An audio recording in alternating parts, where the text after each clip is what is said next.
عربية محبة لليمن. اليوم سأتكلم بلسان الواقع. أحببتموني أم كرهتموني لن أنافق.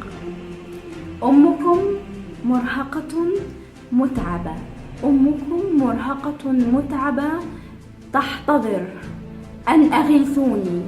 ألا استيقظوا، يكفيكم ما زرعتم من حقد، أنانية، بغضاء، غضينة، اغتصاب.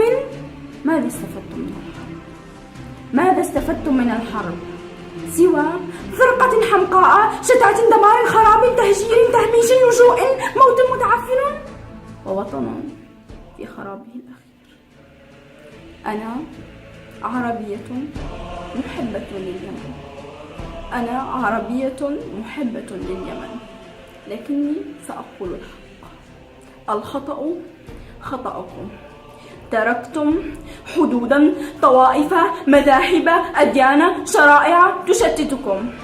ألا انظروا إلى الهند واعتبروا. ألا انظروا للهند واعتبروا بمختلف أديانها، لغاتها، وعددها الذي يفوق أضعاف عددكم. يعيشون منذ سنوات انسجام، ونحن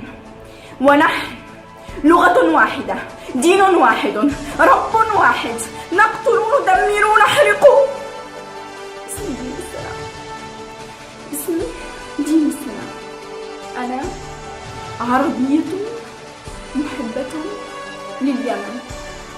أمكم تناديكم أن أصلحوا وعمروا أرضكم بصغيركم وكبيركم، بمختلف أديانكم وطوائفكم.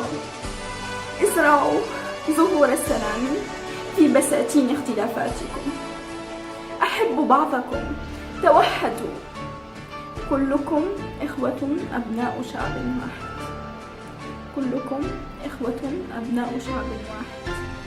ألا من أجل الأحمر الأبيض والأسود، ألا من أجل الأحمر الأبيض والأسود اتحدوا لترفرف راية الوطن، لترفرف راية الوطن في سماء تناغمكم. أنا عربية محبة لليمن.